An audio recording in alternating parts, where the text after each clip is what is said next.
کی بلندی درجات کے لیے آپ سب مل کر ایک مرتبہ سورۃ الفاتحہ۔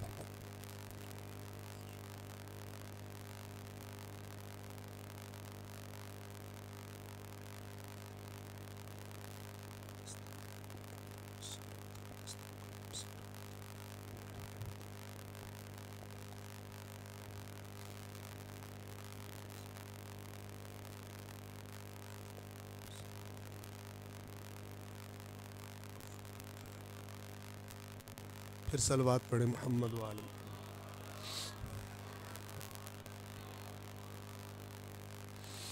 اعوذ باللہ من الشیطان الرجیم، بسم اللہ الرحمن الرحیم۔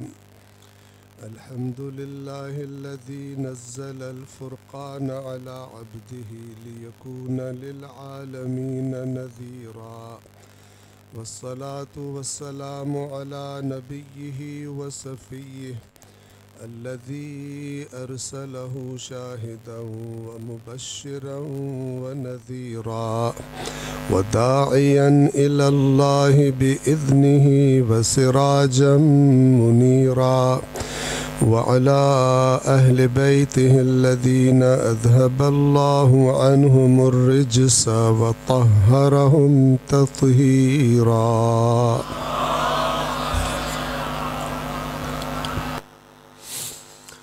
أما بعد فقد قال الله تعالى في القرآن الحكيم وهو أصدق القائلين: أعوذ بالله من الشيطان الرجيم، بسم الله الرحمن الرحيم۔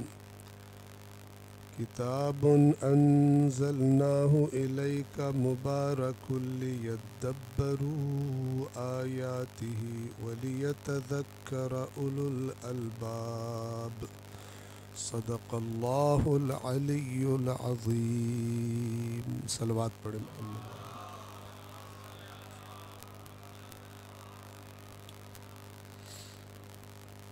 آپ مومنین کی خدمت میں حاضری کی توفیق ملی، اللہ تعالیٰ کی ذات کا شکر گزار ہوں۔ پروردگار سے دعا ہے، پروردگار آپ مومنین کا یہاں پر اکٹھا ہونا اپنی بہترین عبادت شمار فرمائے۔ اللہ تعالیٰ اس مجلس کو اللہ کے دین کے بارے میں ہمارے علم، ہماری بصیرت اور ہماری سمجھ میں اضافے کا سبب قرار دے۔ اللہ تعالیٰ آپ سب کے رزق حلال میں وسعت اور برکت عطا فرمائے، اور جو اس فرش عزا کو بچھانے کی جنہوں نے کاوش کی ہے کرتے ہیں، اللہ تعالیٰ دنیا اور آخرت کی خیر ان سب کو عطا فرمائے۔ صلوات پڑھیں محمد وعلی محمد۔ میں نے آپ کے سامنے اللہ کے کلام کی ایک آیت کی تلاوت کی، یہ آیت بیان کروں گا، اور اس آیت کے ساتھ، یہ قرآن کی آیت ہے، اس آیت کے ساتھ اس ہستی کا کچھ فرمان بیان کروں گا کہ جس کے بارے میں اللہ کے نبی نے فرمایا: علی قرآن کے ساتھ اور قرآن علی کے ساتھ۔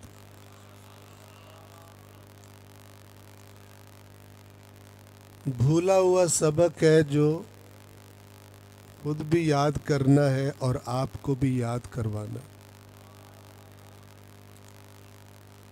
اور سبق بھی ایسا ہے کہ جو اس میں پاس نہ ہو وہ پورا فیل شمار ہوگا۔ آپ کو پتہ ہے نا، اسکولوں میں کچھ مضمون زیادہ اہم ہوتے ہیں اور کچھ کم۔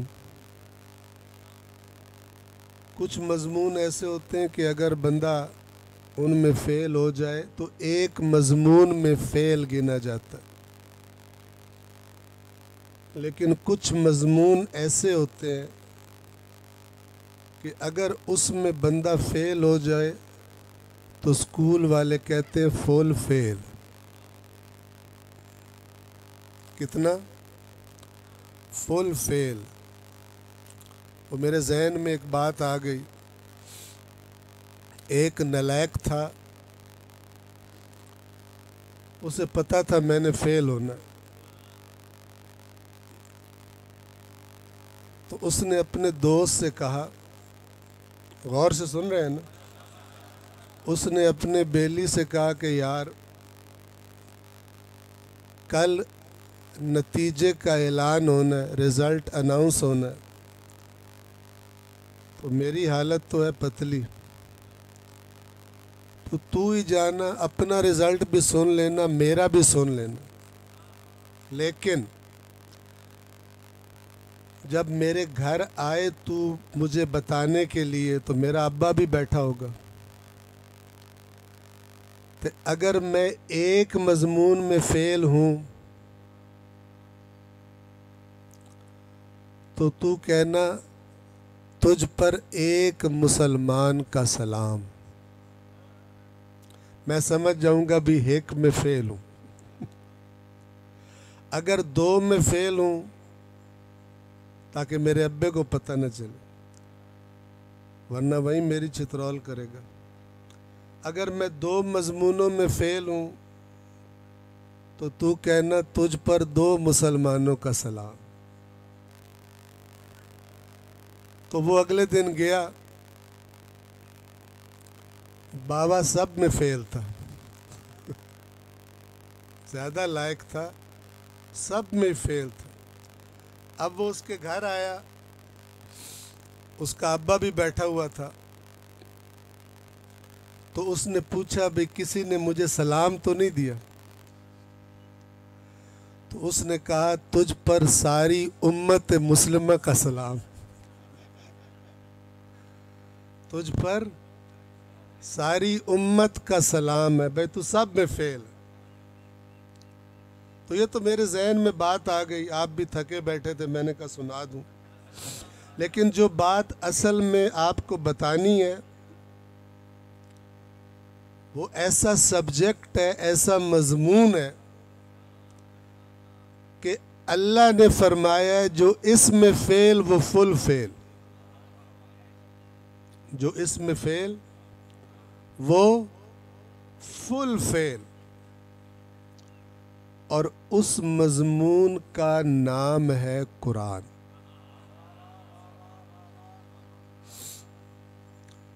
ویسے 2 مضمون سب سے زیادہ اہم ہے اسلام میں، ایک قرآن، ایک اہل بیت.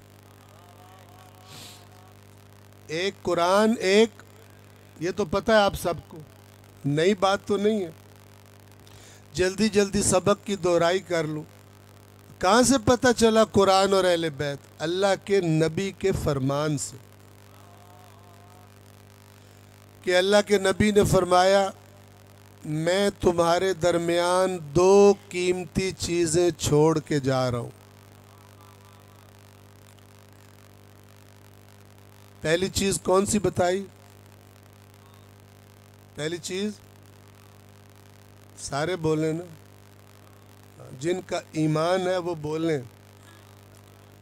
ویسے کئی مومن بھی بڑے لائق ہوندے، ان کو جب نہیں پتہ ہوتا نا تو کہتے ہیں ماشاء اللہ. ماشاء اللہ کا مطلب یہ ہوتا ہے کہ مولانا صاحب تسی لگے رہو، سانو کوئی نہیں پتہ. ٹھیک ہے، تو میں بھی اس طرح کی ماشاء اللہ کو نہیں چھوڑتا ہوں،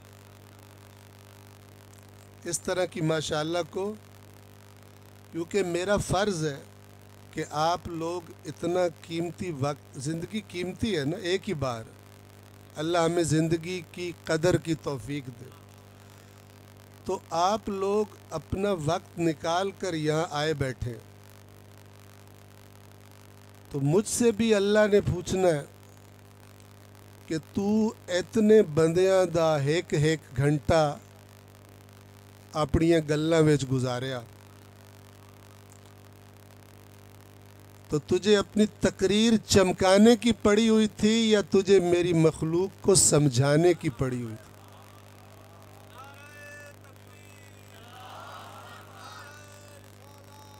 رسول اللہ.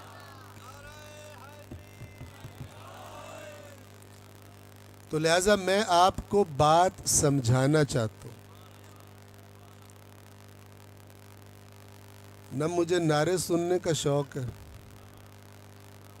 توجہ فرما رہے ہیں، اور نہ مجھے بغیر سمجھے کہ ماشاء اللہ سننے کا شوق ہے. توجہ فرما رہے ہیں. تو اللہ کے رسول نے فرمایا میں تمہارے درمیان دو قیمتی چیزیں چھوڑ کے جا رہا ہوں، دو اہم چیزیں چھوڑ کے جا رہا ہوں. پہلی چیز کون سی؟ بولیں. قرآن. اور دوسری اہل بیت. پھر کیا فرمایا؟ یہ سبق کی دہرائی ہے، اس کے بعد آیت کی طرف آؤں گا اور پھر مولا کا فرمان نہج البلاغہ سے. یہ جب فرما دیا کہ میں تمہیں دو قیمتی چیزیں دے کے جا رہا ہوں، پھر کیا فرمایا؟ تم ان دونوں کے ساتھ تم نے کیا کرنا ہے؟ بولیں. کیا کہا تھا؟ حدیث کے لفظ بتائیں. انی تارکن فیکم الثقلین، میں تمہارے درمیان دو بھاری چیزیں چھوڑ کے جا رہا ہوں. بھاری ترجمہ کرو، قیمتی چیزیں ترجمہ کرو، اہم ترجمہ کرو، ایک ہی بات ہے. کتاب اللہ، اللہ کی کتاب، و عطرتی اہل بیتی، اور دوسری چیز میری عطرت، میرے اہل بیت ہے. پھر کیا فرمایا؟ کون بتائے گا؟ بچپن سے آپ مجلسیں سن رہے ہیں. اس کے بعد بڑا اہم جملہ بولا. کیا فرمایا؟ یہ قرآن اور اہل بیت جو تمہیں دے کے جا رہا ہوں، تمہاری کیا ذمہ داری ہے ان کے بارے میں؟ بولیں.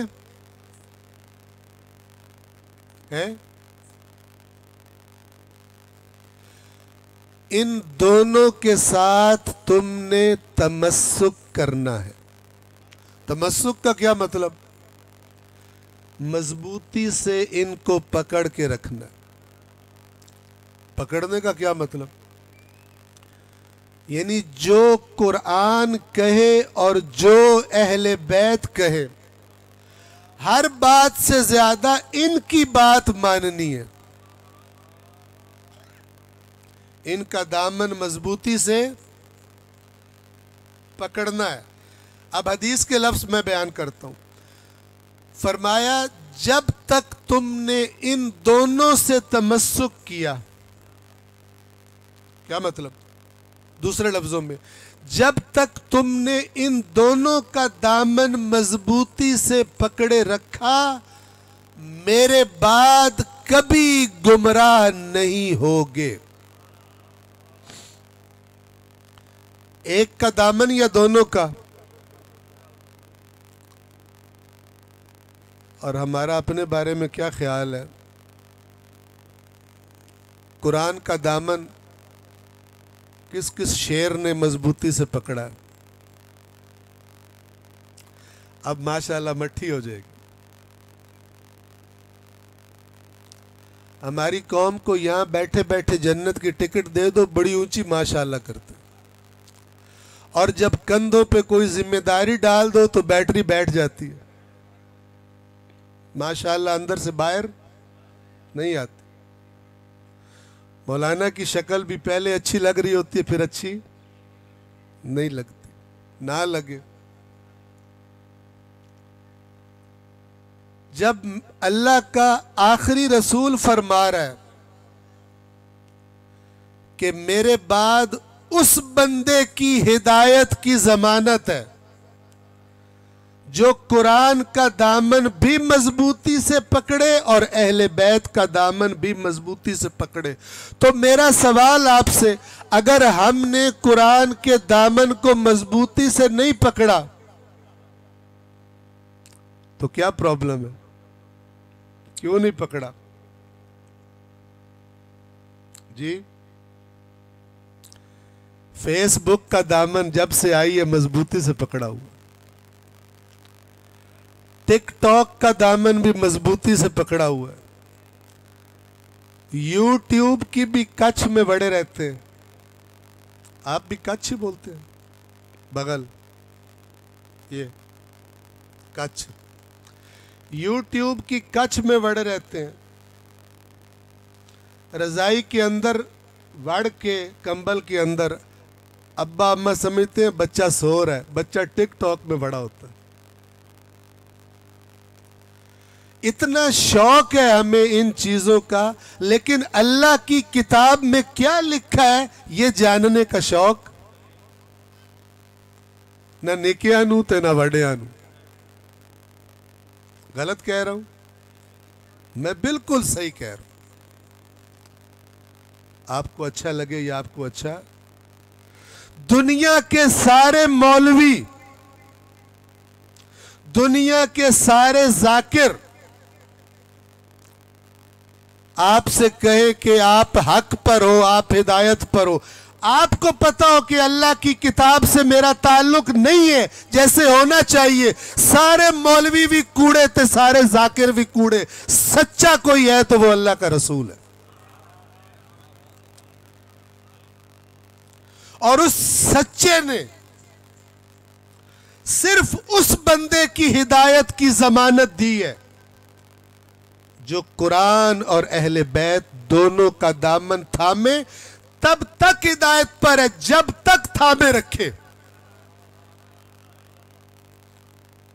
ادھر شیعہ سنی ایک دوسرے کی طبیعت سیٹ کر رہے ہیں، شیعہ آندہ سنی دوزخی، سنی آندہ شیعہ دوزخی، دوویں اللہ دی کتاب تو فارغ، شیعہ بھی فارغ، سنی بھی۔ آپ مجھے بتائیں، کچھ لوگ تو ہیں جو قرآن پڑھتے ہی کوئی نہیں، ان کا مرتبہ بہت بلند ہے، ان کے بارے میں بات نہیں کرتا، وہ جانے اور ان کا رب جانے۔ کچھ لوگ وہ ہیں جو قرآن پڑھتے ہیں لیکن ان کی بھی عقلوں کو سلام کہ دنیا کی کسی کتاب کو اس طرح نہیں پڑھتے جس طرح اللہ کی کتاب کو پڑھتے ہیں۔ کیسے؟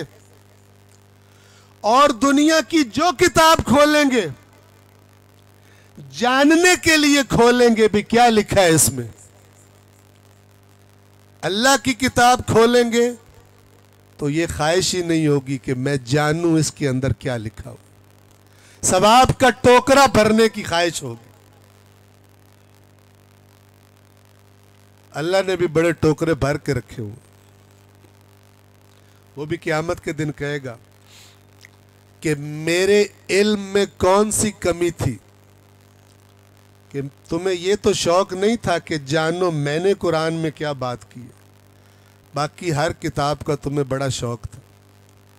تم اپنے بچے کو انگریزی پڑھانے کے شوقین تھے، تو اگر تمہارے بچے کا استاد اسے انگریزی کا پہلا قاعدہ رٹوا دے، A apple, B ball, C cat, D dog, اور تم بچے کی زبان سے سن کے بڑے خوش ہو بھی میرا بچہ تو انگریزی بول رہا ہے، اور پھر تم اپنے بچے سے سوال کرو کہ میرا بیٹا قاعدہ تو نے سارا زبانی سنا دیا، اب ذرا یہ بھی بتا کہ یہ جو نے کہا تھا اے ایپل، یہ ایپل کا مطلب کیا ہوتا ہے؟ آگے سے بچہ کہے اے تو استاد میں نے دسیا ہی کوئی نہیں، تو آپ استاد سے کہو گے نا کہ استاد جی اس کو اگر لفظ کا مطلب نہیں آئے گا تو پھر اس نے انگریزی کی پڑھنی کی فائدہ پڑھن دا، کہو گے نا۔ لیکن اللہ کی کتاب کے بارے میں 70-80 سال کا بابا ہو جاتا ہے، اس کو خیال نہیں آتا کہ اے توتے طرح پڑھن دا کی فائدہ جس لئے پتہ ہی کوئی نہیں اندر کی لکھیا ہویا۔ ناراض نہ ہونا، کینسر سے گندی بیماری ہے قرآن کے ساتھ یہ سلوک، کینسر سے زیادہ گندی بیماری ہے، خطرناک۔ کیوں؟ اسی قرآن میں لکھا ہوا ہے کہ قیامت کے دن جب ہر امت اپنے رسول کے ساتھ اللہ کی بارگاہ میں پیش ہوگی تو ہم بھی اپنے نبی کے ساتھ اللہ کی عدالت میں پیش ہوں گے، تو وہاں پہ اللہ کا نبی کیا فرمائے گا؟ یہ قرآن میں سورۃ الفرقان آیت نمبر 30، وہاں پہ اللہ نے بتایا ہوا ہے کوئی شیعہ سنی کی حدیث کی کتاب بھی نہیں ہے کہ سنی سن کے کہے شیعہ دی تے حدیث کوڑی ہوندی ہے تو شیعہ سن کے کہے سنیہ دی حدیث جھوٹی ہوندی ہے. یہ اس کتاب میں لکھا ہے جس کی ایک آیت کا انکار کر کے انسان دین سے باہر نکل جاتا ہے. قرآن کیا لکھا ہے کہ اس وقت جب اللہ کے سامنے سب پیش ہوں گے تو اللہ کا آخری نبی اپنی امت کی شکایت کرے گا اللہ کی بارگاہ میں.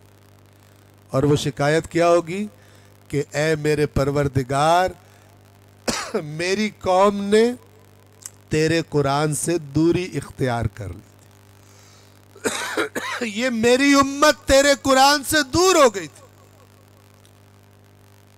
ان کو سر والا اسلام سننے کا بڑا سواد آتا تھا, تیرے قرآن میں ان کو سواد نہیں آتا تھا. ان کو ذاکر و مولویوں کے ٹوٹکوں کے بڑے سواد آتے تھے. پتہ نہیں تیری ذات میں کیا کمی تھی کہ تیرے قرآن کی آیات میں ان کو مزہ نہیں آتا تھا, پڑھتے ہی نہیں تھے. اور اگر کچھ پڑھتے بھی تھے تو طوطوں کی طرح پڑھتے تھے, انسانوں کی طرح نہیں پڑھتے تھے. کیونکہ طوطا کبھی کبھی بولتا ہے نا, لیکن اسے پتہ سور کوئی نہیں ہوتا میں کیا بول رہا ہوں. جی تو نے انہیں انسان بنایا تھا, لیکن تیری کتاب کے بارے میں یہ طوطے بن گئے. تو یہ قرآن میں لکھا ہوا ہے. تو یاد رکھیں, پھر کہہ رہا ہوں, دنیا کے سارے مولوی, علامے, حجت الاسلام, دنیا کے سارے ذاکر آپ سے کہیں تسی تے پار ہو, تسی تے انج جنت وچ وڑ جانا, جھوٹ بولتے. جنت میں گھسنے کا وہی راستہ ہے جو خالق نے اپنے قرآن میں بتایا. جو اس کے مطابق بتائے وہ سچا, جو اس سے ہٹ کے بتائے وہ جھوٹا. اتنا اہم ہے اللہ کی کتاب کو پڑھنا کہ میرے نبی نے, ان کے اہل بیت نے فرمایا کہ یاد رکھنا ہمارے نام پر لوگ تمہیں جھوٹ بولیں گے. لوگ تمہیں کہیں گے تھوڑے رسول نے فرمایا, لوگ تمہیں کہیں گے تھوڑے مولا علی نے فرمایا, امام حسین نے فرمایا. مت یقین کرنا جب تک پہلے یہ نہ دیکھ لو کہ اللہ کی کتاب کیا کہتی ہے. اس لیے کہ ہم کبھی بھی اللہ کی کتاب کے خلاف بات نہیں کرتے. پہلے دیکھنا قرآن کیا کہتا ہے. اگر ہمارے نام پر کی گئی بات ہمارے رب کی بات کے مطابق ہو تو ہماری بات ہوگی, اور اگر ہمارا رب کچھ اور فرما رہا ہو اور تمہیں ہمارے نام پہ کچھ اور بتایا جائے تو سمجھ لینا نام ہمارا ہے لیکن واردات کسی جھوٹے نے ڈالی ہے. تو پھر ہونا کیا چاہیے تھا کہ دنیا کی ہر چیز سے زیادہ ہمیں شوق ہوتا پہلے دیکھے قرآن مجید میں دین کے بارے میں اللہ نے کیا بات کی. کوئی نہ. تو ان سیانے مسلمانوں کی سمجھ کو 21 توپوں کی سلامی. اتنے سمجھدار کہ نبی فرما رہے میں تمہیں 2 قیمتی چیزیں دے کے جا رہا ہوں. انہیں اللہ کی کتاب پڑھنے کا شوق ہی کوئی نہیں. کتنے سیانے ہیں, صدقے اور قربان جاؤں ان کے سیانے ہونے پر, اور ان کی تقریروں پر بھی صدقے جاؤں جو انہیں قرآن پڑھنے کا شوق نہیں دلاتے لیکن جنت کی ٹکٹ ان کے جیبے میں ڈال دیتے. آپ نے جنت میں جانا یا نہیں یہ تو رب جانے. مولوی ذاکر کا فائدہ ضرور ہو جاتا ہے چونکہ اس کو بعد میں لفافہ مل جاتا ہے, اس کے اندر ہدیہ شدیہ ہوتا ہے, نیاز شیاز. فانو کی ملنا ہے ہوتے اللہ نو پتہ.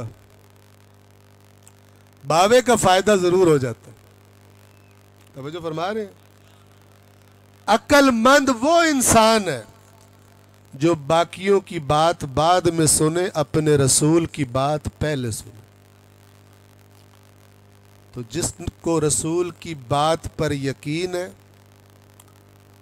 اس کے لیے زندگی میں دو چیزیں سب سے اہم ہونی چاہیے، ایک اللہ کا قرآن اور ایک رسول اللہ اور ان کے اہل بیت۔ صلوات پڑھے محمد والے۔ اب آ جائیں، میں نے آپ کے سامنے جو آیت تلاوت کی، گھبراہٹ تو نہیں ہو رہی؟ ابھی اور ہونی ہے، ابھی اور ہونی ہے، لیکن آرام سے بیٹھ کے سنیں، چپ کر کے، ٹک کے۔ جو بات میں غلط کروں میں حاضر ہوں، آپ کہیں غلط کر رہے، لیکن آپ کو پتہ ہونا چاہیے سچائی کڑوی ہوتی ہے، سچائی کڑوی، تبھی تو بندے دبا کے جھوٹ بولتے ہیں، کیونکہ سچ کی کڑواہٹ برداشت نہیں کر سکتے۔ اپنے ذہنوں میں سوچے تو صحیح، جب اللہ کے رسول نے اتنی اہم بات بتائی ہے، پھر کیا سبب ہے کہ ہم قرآن نہیں پڑھتے؟ کیا سبب تو ہونا چاہیے نا۔ ایک سبب میں بتاتا ہوں کہ جب آپ قرآن پڑھو گے تو آپ دیکھو گے قرآن میں اس طرح جنت نہیں ملتی جس طرح تقریروں میں ملتی ہے۔ اس طرح کی جنت کا قرآن میں کہیں نام و نشان بھی نہیں ہے۔ اس لیے ذاکر مولوی بھی سیانے ہوتے ہیں، وہ قرآن زیادہ بتاتے ہی نہیں ہیں کہ پبلک کو ٹینشن نہ ہو جائے، تو پبلک کو ہو گئی ٹینشن تو اگلی بار انہوں نے مجھے دعوت ہی کوئی نہیں دینی۔ انہوں نے کہا مولوی صاحب پتہ نہیں گھروں لڑ کے آئے تو سانو تانگ کر دے پہ۔ توجہ کریں، قرآن کی سورتوں میں سے ایک سورت کا نام ہے صاد، یہ سواد زواد ون، کیا نام ہے؟ صاد۔ رب جانے ہے کہ کوئی نہیں، مولوی آدھا پیا تے اس سنگھ نہ اسی اس گلی اچ گئے تے نہ سانو پتہ، سانو تو پتہ ہے شاہ رخ خان دا، سانو تو پتہ ہے سلمان خان دا، سورہ صاد دا سانو کی پتہ ہوگا۔ لے دے کے قرآن میں سے ایک سورۃ الفاتحہ، ایک قل هو اللہ احد، ایک انا اعطیناک الکوثر، ایک انا انزلنا تھے عید پر سورہ شمس اور سورہ سبح اسم ربک الاعلی، تو باقی رب جانے تے حسین جانے۔ باقی قرآن کس کے لیے آیا ہے؟ رب جانے تے رب دا حسین جانے، سانو کی؟ اپنے آپ کو شیشہ دکھا رہا ہوں، توجہ فرما رہے ہیں۔ تو سورہ صاد کی آیت نمبر ہے 29۔ سنیں اللہ کیا فرما رہا، اور جب مرد ہو تو گھر جا کے خود بھی قرآن کھول کے دیکھنا، گھٹ ہی دیکھیں گے مجھے پتہ ہے، شوق ہی کوئی نہیں، لیکن ہمت کرو اور جا کے دیکھنا کہ جو مولانا صاحب نے ترجمہ بتایا جھوٹ بولا یا سچ بولا۔ بہت جھوٹ بولتے ہیں، آپ کو پتہ سوری کوئی نہیں ہوتا، تو اسی سمجھ دیو ممبر تے آ کے جیڑا بھی بولتا ہے وہ سچ ہی بولتا ہے، نہ نہ نہ، بہت جھوٹ بولتے ہیں، اور جو زیادہ قسمیں اٹھاتے ہیں وہ زیادہ جھوٹ بولتے ہیں۔ اللہ نے زیادہ قسمیں اٹھانا قرآن میں منافق کی نشانی بتائی، انہوں پتہ ہوندہ میں کوڑ مارنا، وہ پھر قسم چاہتا تاکہ قسم پہ۔ اور بڑے بڑے فراڈی ہیں ہمارے ممبر پر، جب کوئی بونگی مارتے ہیں نا ممبر سے اور دیکھتے ہیں مجمع چپ ہے تو کیا کہتے ہیں؟ حلالیاں نو سمجھ آنی، اور آگے سے عوام بے وقوفوں کی طرح واہ واہ واہ واہ سبحان اللہ سبحان اللہ۔ سمجھ آئی ہے یا ککھ نہیں آئی؟ حلالی بننے کے لیے واہ واہ واہ سبحان اللہ، ہماری مت ماری گئی۔ توجہ فرما رہے ہیں؟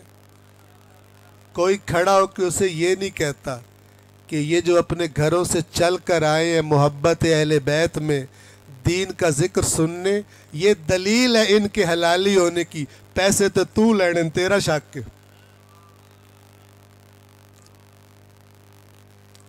کوئی کھڑا ہو کے کہے نا، تاکہ آئندہ کوئی جرت نہ کرے کہنے کی حلالیاں نعرہ مارنا۔ یہ چکر بازیاں ہوتی ہیں خطیبوں کی. اہل بیت اطہار اس طرح بات نہیں کرتے تھے لوگوں سے کہ بات کر کے کہے حلالیہ ماننا ہے. وہ دلیل دیتے تھے لوگوں کی نجات کے لیے، انہیں دین سمجھاتے تھے. چکر بازیاں نہیں کرتے تھے، ڈرامے بازیاں، فلمیں نہیں چلاتے تھے ممبر پر. ہمارے یہاں بہت زیادہ فلمیں چلتی چونکہ ہمارا ممبر پہ بڑا اچھا روزگار کا ذریعہ بن گیا ہوں.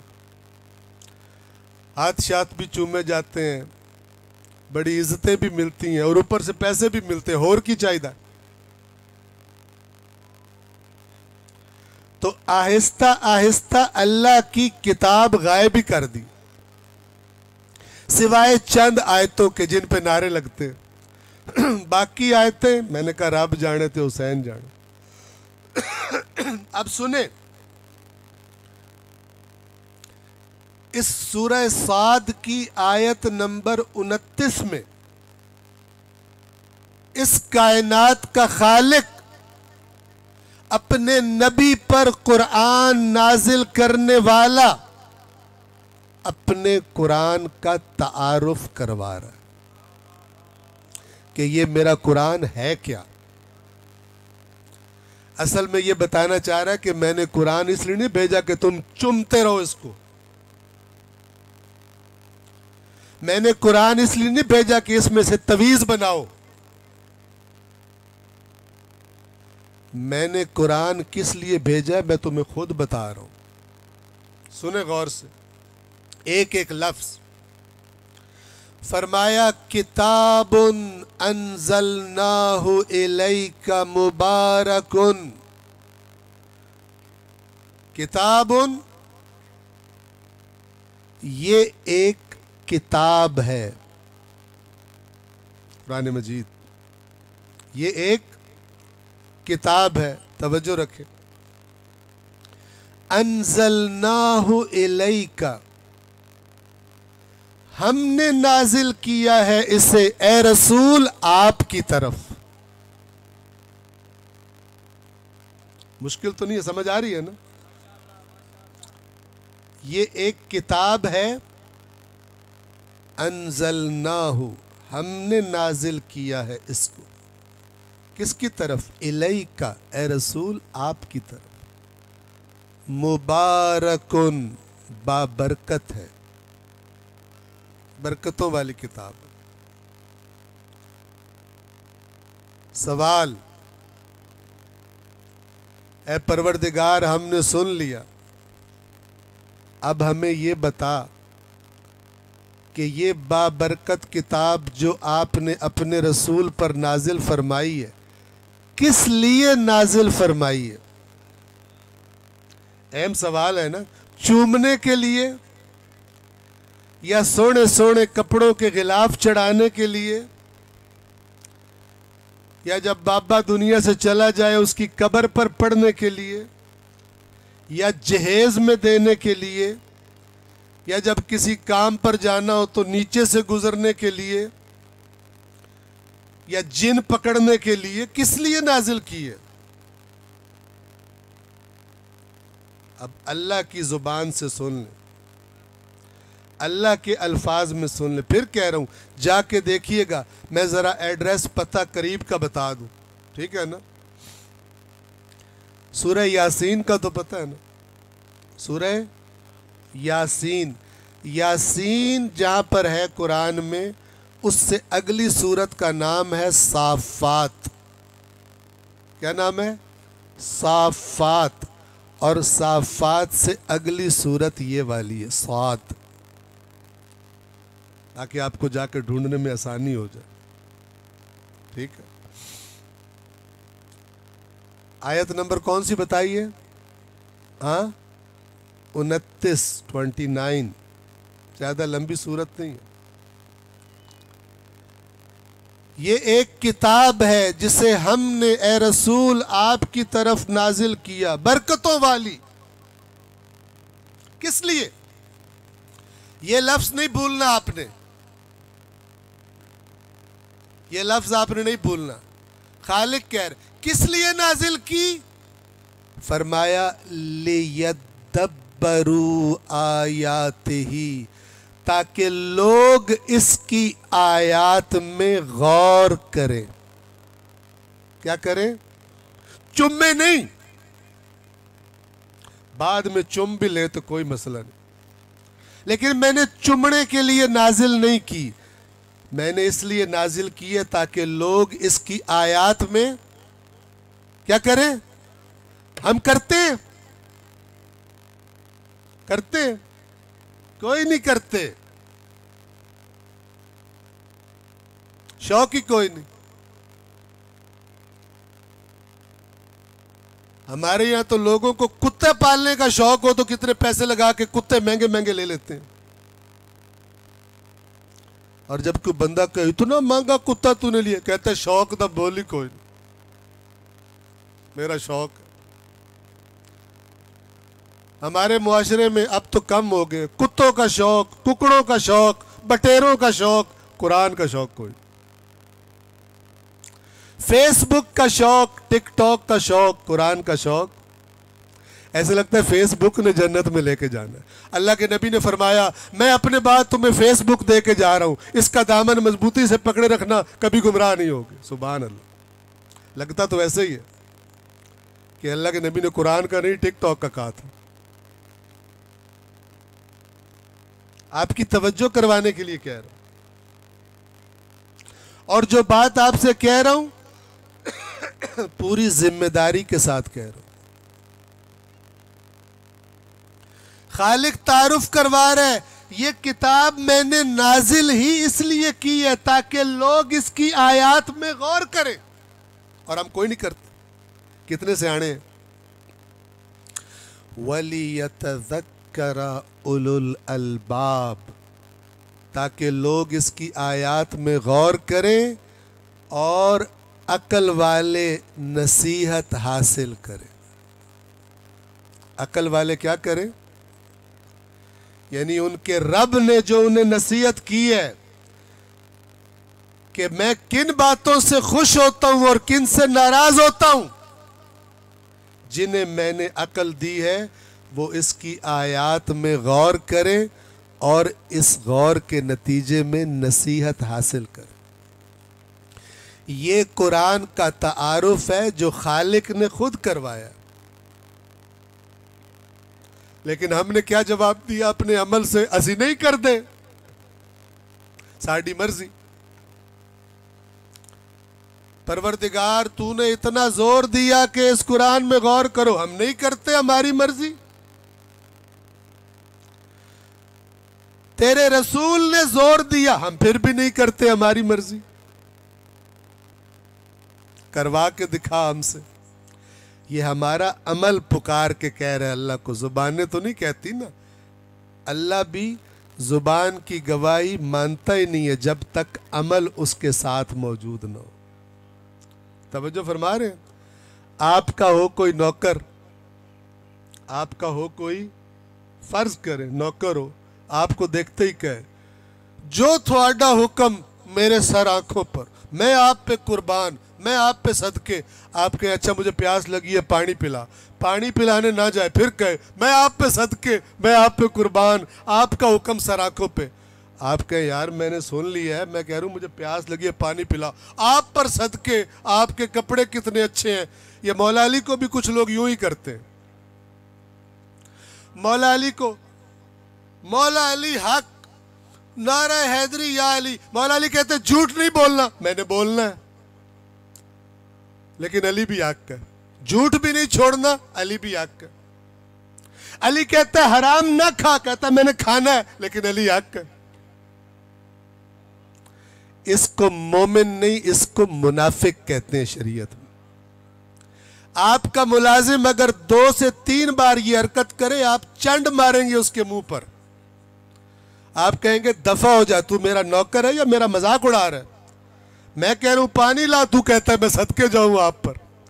میں کہتا ہوں مجھے پیاس لگی ہے، تو کہتا ہے میں آپ کے کپڑوں پہ صدقے جاؤں، آپ کے مکھڑے پہ صدقے جاؤں، سونیاں زلفاں والا میرا آقا، اور مجھے پانی نہیں پلاتا، نکل جائے یہاں سے۔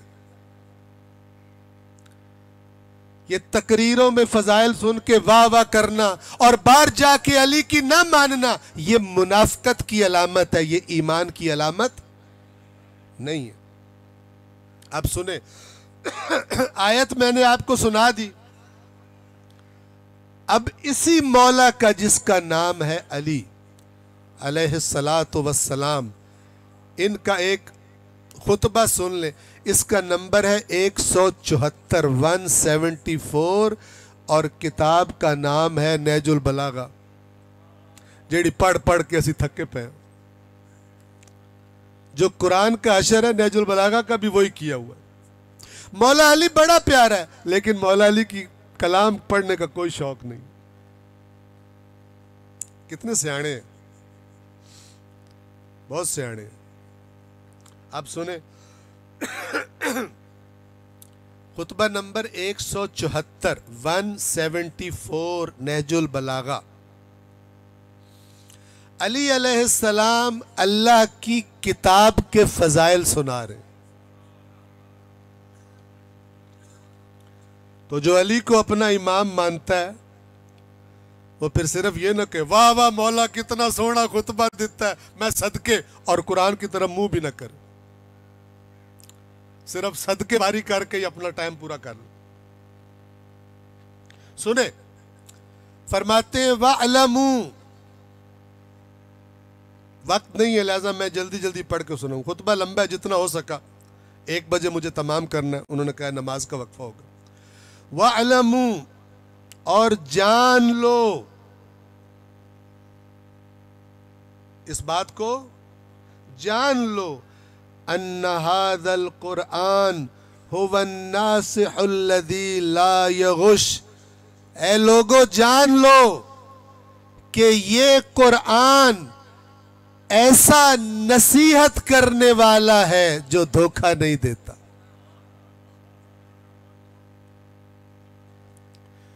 مولا ان الفاظ سے کیا چاہ رہے ہیں؟ پڑھو، ادھر ادھر سے ٹوٹکے کرنے کی بجائے پہلے اللہ کی کتاب پڑھو، گارنٹی ہے تمہیں دھوکہ نہیں دے گی۔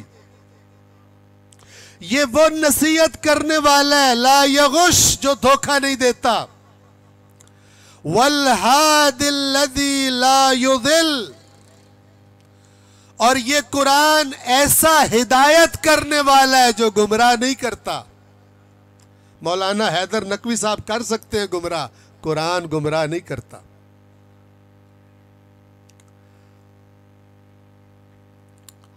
والمحدث الذی لا یکذب، اور قرآن ایسا بیان کرنے والا ہے جو جھوٹ نہیں بولتا۔ چونکہ قرآن کس کا کلام ہے؟ اللہ کا کلام۔ اللہ دھوکہ دیتا ہے بندوں کو؟ اللہ جھوٹ بولتا ہے؟ نعوذ باللہ، نہیں۔ اور اللہ سے بڑھ کے ہادی کون ہوگا؟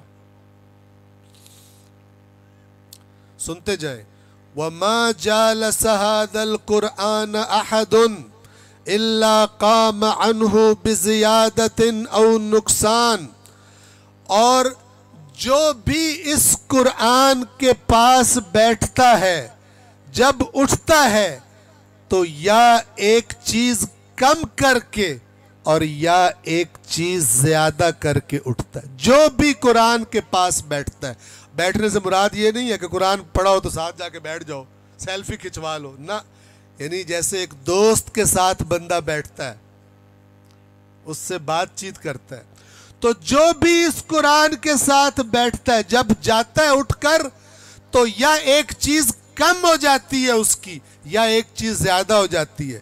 کیا کم ہوتی ہے یا کیا زیادہ ہوتی ہے؟ فرمایا زیادتن فی ہدن او نقصان من امن، یا اپنی ہدایت میں اضافہ کر کے اٹھتا ہے یا اپنی گمراہی میں کمی کر کے اٹھتا ہے۔ جو بھی بیٹھتا ہے قرآن کے پاس، پتہ نہیں پھر ہمیں شوق کیوں نہیں۔ وَعْلَمُوا، اور یہ بھی جان لو، أَنَّهُ لَيْسَ عَلَىٰ أَحَدٍ بَعْدَ الْقُرْآنِ مِنْ فَاقَةٍ، جان لو کہ قرآن کے بعد، یعنی جو قرآن کے پاس چلا گیا، پھر قرآن کے بعد اسے کہیں اور جانے کی ضرورت نہیں ہے۔ اور یہ بھی جان لو کہ جو قرآن کی بارگاہ میں نہیں ہے وہ نہ سمجھے کہ اسے اس کی ضرورت پوری ہو چکی ہے، اس کو ضرورت ہے۔ کیا مطلب ہے؟ توجہ فرمائیں۔ مطلب یہ ہے کہ اگر کوئی بندہ قرآن مجید میں سے جان لے کہ اللہ نے کیا فرمایا ہے، پھر کہیں اور سے پوچھنے کی ضرورت نہیں ہے کہ یہ بات ٹھیک ہے یا غلط ہے۔ لیکن قرآن کے علاوہ اگر حدیث بھی سنے گا تو ضروری ہے قرآن سے دیکھے قرآن کے مطابق ہے یا قرآن کے مطابق نہیں۔ حدیث کے بھی سچے اور جھوٹے ہونے کا معیار اللہ کی کتاب ہے، لیکن جب اللہ کی کتاب سے بات پتہ چلے پھر کوئی اور جگہ نہیں ہے جہاں سے تصدیق کرانے کی ضرورت ہو۔ یعنی کیا مطلب کہ اللہ ٹھیک کہہ رہے ہیں یا اللہ غلط کہہ رہے ہیں۔ اہم ہے نا قرآن، لیکن افسوس ہم پر۔ اب یہ اپنے مولا کے الفاظ ہیں نہج البلاغہ کی روایت کے مطابق۔ آگے کیا فرماتے ہیں؟ فَاسْتَشْفُوهُ مِنْ أَدْوَائِكُمْ وَاسْتَعِينُوا بِهِ عَلَى لَأْوَائِكُمْ، اور اپنی بیماریوں کی شفا قرآن میں ڈھونڈو۔ یہ بیماریوں سے مراد دمہ نہیں ہے، اندر کی بیماریاں، روح کی بیماریاں۔ ابھی مولا خود وضاحت کر دیں گے کہ ہم پیٹ کی درد اور سر کے درد کا دم درود نہ سمجھ لیں، ادھر بھی اللہ کے کلام کی تاثیر ہے، کوئی شک نہیں، لیکن اصل میں قرآن روح کی بیماریوں کے علاج کے لیے۔ تو اپنی بیماریوں کی شفا اس سے تلاش کرو اور اپنی مصیبتوں میں اس سے مدد لو۔ فَإِنَّ فِيهِ شِفَاءٌ مِّنْ أَكْبَرِ الدَّاءِ، اس لیے کہ یقیناً سب سے بڑی بیماریوں کی شفا اس قرآن میں ہے۔ اور وہ بیماریاں کون سی ہیں؟ وَهُوَ الْكُفْرُ وَالنِّفَاقُ وَالْعَمَى وَالضَّلَالُ، اور وہ بیماریاں ہیں کفر، وہ بیماری ہے منافقت، وہ بیماریاں ہیں گمراہی۔ ان بیماریوں کی شفا اللہ نے اس قرآن میں رکھی۔ توجہ کریں۔ وَاعْلَمُوا أَنَّهُ شَافِعٌ مُشَفَّعٌ وَقَائِلٌ مُصَدَّقٌ، اور جان لو کہ قرآن وہ شفاعت کرنے والا ہے جس کی شفاعت قبول کی جائے گی، اور وہ شکایت کرنے والا ہے جس کی شکایت بھی اللہ قبول کرے گا۔ یعنی قرآن جس کی شفاعت کرے گا اللہ قبول فرمائے گا، جس کی شکایت کرے گا اللہ قبول فرمائے گا۔ توجہ کیجئے۔ فَإِنَّهُ، بس میں تمام کروں، اس کو وقت کم ہے۔ فَإِنَّهُ يُنَادِي مُنَادٍ يَوْمَ الْقِيَامَةِ، اس لیے کہ یقیناً قیامت کے دن ایک اعلان کرنے والا اعلان کرے گا۔ مولا فرما رہے ہیں قیامت کا دن جب ہوگا، اہل محشر سب اکٹھے ہوں گے تو اللہ کی طرف سے ایک منادی، ندا دینے والا، پکارنے والا اعلان کرے گا۔ کیا اعلان ہوگا؟ جیسے مسجدوں میں ہوتا ہے، حضرات ایک ضروری اعلان سن لو، تو قیامت کے دن بھی کہیں گے اے محشر میں کھڑے لوگوں ایک ضروری اعلان سن لو۔ کیا ہوگا وہ اعلان؟ الا ان کل حارث مبتلا فی حرثہ وعاقبت عملہ، کہ آج ہر کھیتی کرنے والا، آپ نے حدیث سنی ہے دنیا آخرت کی کھیتی ہے، یعنی جو یہاں پر بیج بو گے قیامت کے دن وہی فصل، تو یہ وہی لفظ ہے۔ وہ اعلان کرنے والا اعلان کرے گا کہ خبردار، آج قیامت کے دن ہر کھیتی کرنے والا اپنی کھیتی میں پھنسا ہوا ہے۔ جو دنیا میں کارنامے کر کے آیا ہے آج گرفتار ہے، اور اپنے اعمال کی عاقبت میں گرفتار ہے، غیر حرثت القرآن، سوائے ان لوگوں کے جنہوں نے قرآن کی کھیتی کی دنیا میں۔ آپ مولا کے فضائل سنتے ہیں، ذرا مولا سے قرآن کے فضائل سنیں۔ ہر کھیتی کرنے والا آج گرفتار ہے، پھنسا پڑا ہے، سوائے ان کے جن کی کھیتی دنیا میں قرآن تھا، یعنی وہ اللہ سے رہنمائی لیتے تھے، پھر عمل کا بیج بوتے تھے۔ وہ یہ نہیں کہتے تھے، کوئی پوچھے اے کام کیوں کر رہے ہیں، کہتا میرے دادے نو خواب آیا سی کیا کرنا ہے۔ تیرا دادا اللہ دا نبی سی، یا نبی سے اور اہل بیت سے دین بتانے میں کمی رہ گئی کہ پچھو تیرے دادے نو خواب آیا کہ اے دین اچ کمی رہ گئی ہے، اے نواں کرتوت تو شروع کر دے۔ توجہ فرما رہے ہیں؟ آج ہر کھیتی کرنے والا اپنی کھیتی اور اپنے عمل کی عاقبت میں مبتلا ہے، سوائے ان کے جن کی کھیتی قرآن تھی۔ پھر مولا فرماتے ہیں فَكُونُوا مِنْ حَرَثَتِهِ وَأَتْبَاعِهِ، تو بس جب یہ اعلان ہونا ہے تو تم آج ہی ان لوگوں میں شامل ہو جاؤ جن کی کھیتی قرآن ہوتا ہے اور جو قرآن کے پیچھے چلتے ہیں۔ تے جیڑا موڑ بھی نہ مننے او موڑ علی نو بھی کوئی نہیں مندا، او اپنی مرضی دے علی نو مندا ہے، علی دی مرضی نو نہیں مندا۔ توجہ فرما رہے ہیں؟ فَكُونُوا مِنْ أَتْبَاعِهِ وَحَرَثَتِهِ وَاسْتَدِلُّوهُ عَلَىٰ رَبِّكُمْ، اپنے رب کو پہچاننا چاہتے ہو، اس قرآن سے رب کے بارے میں رہنمائی لو۔ اپنے رب کو جاننا چاہتے ہو تمہارا رب کیسا ہے، ادھر ادھر نہ جاؤ کھوکھوں دکانوں پر، پہلے رب کے کلام سے رب کو پہچانو۔ وَاسْتَدِلُّوهُ عَلَىٰ رَبِّكُمْ، اس قرآن سے دلیل ڈھونڈو اپنے رب کے بارے میں۔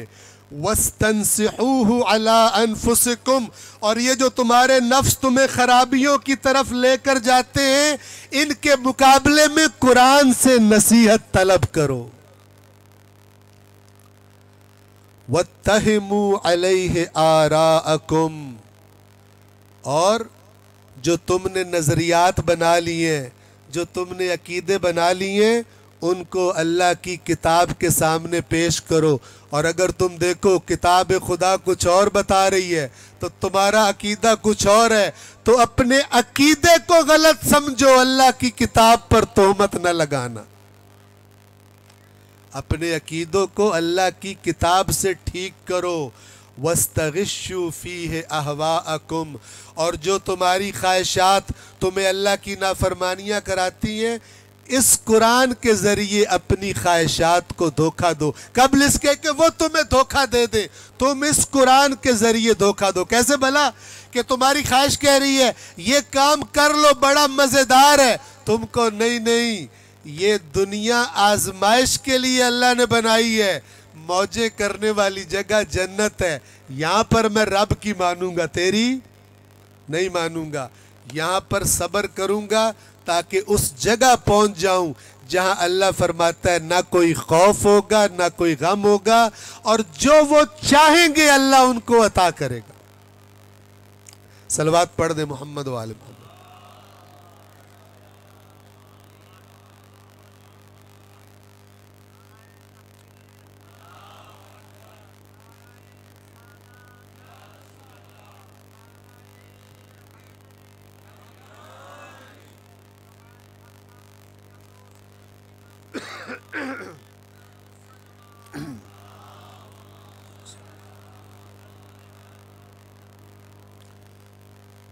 امید ہے اور اللہ تعالیٰ سے دعا ہے کہ انشاءاللہ جو نکتے آپ کی خدمت میں عرض کیے آپ ذہن میں رکھیں گے اور اپنی زندگیوں میں اللہ کی کتاب کو داخل کرنے کی کوشش کریں گے۔ اللہ مجھے بھی توفیق دے اور اللہ تعالیٰ آپ سب کو بھی توفیق عطا فرمائے۔ میری عرائض تمام، دو جملے مصائب اہل بیت کے، کتنا عجیب ہے کہ امت کو ان کا رسول کیا فرما رہا ہے؟ دو قیمتی چیزیں دے کے جا رہا ہوں، ایک اللہ کی کتاب ہے، ایک میرے اہل بیت ہے۔ اور اس امت نے دونوں کے ساتھ اپنا رویہ اچھا نہیں رکھا۔ قرآن کا میں نے کچھ عرض کیا، اور اہل بیت کا تو آپ ہر وقت سنتے رہتے ہیں۔ کربلا کے واقعے کے بعد امام حسین کے فرزند زین العابدین، لوگ ان سے سوال کرتے تھے ان مصیبتوں کے بارے میں جو امام نے دیکھی تھی، کیونکہ امام سجاد کثرت سے روتے تھے۔ رونے میں غم بھی تھا اور حکمت بھی تھی کہ کہیں حکومت وقت اس قربانی کو دبا نہ دے، لوگ بھول نہ جائیں۔ تو یہ رونا، امام حسین کو رونا سنت رسول بھی ہے اور سنت اہل بیت بھی۔ تو جب امام روتے اپنے بابا کو، کربلا کو یاد کر کے، ان مصیبتوں کو یاد کر کے، تو پھر لوگ مختلف سوال کیا کرتے۔ ایک دفعہ ایک شخص نے یہ سوال کیا، کہنے لگا، اے فرزند رسول، اے رسول اللہ کے فرزند، کتنے سال گزر گئے واقعہ کربلا کو،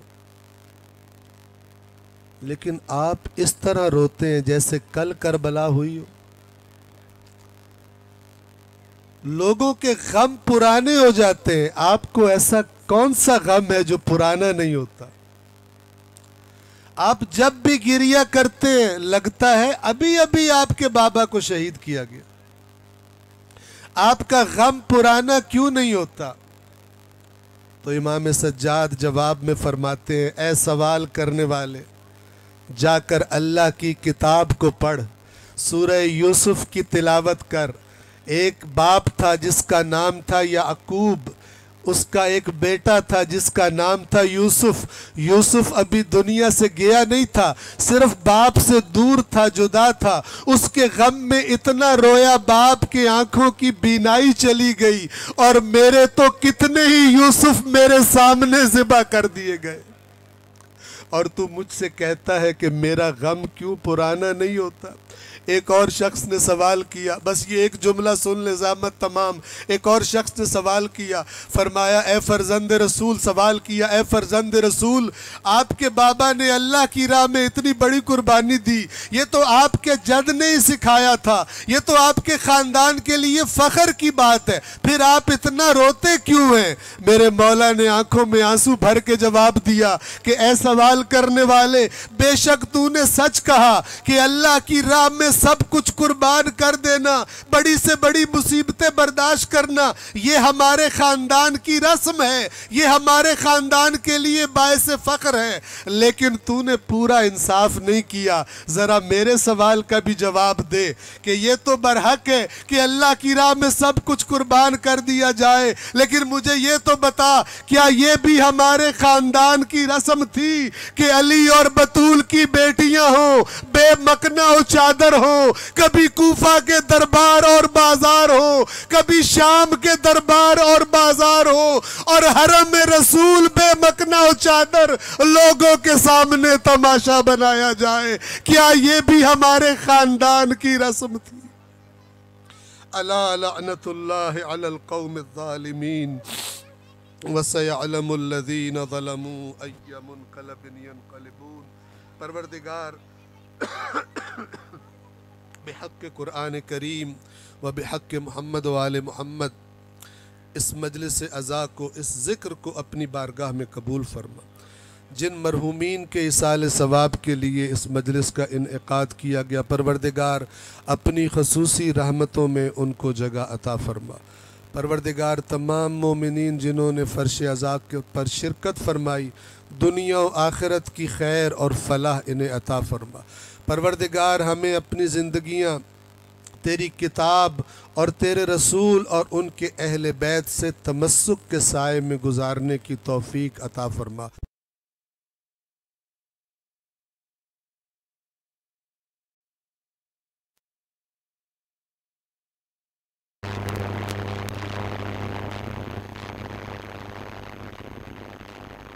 قرآن کریم و بحق محمد و آل محمد اس دنیا سے ہمارا خاتمہ خیر پر اور ایمان پر فرما۔ اللہم صلی علی محمد و آل محمد۔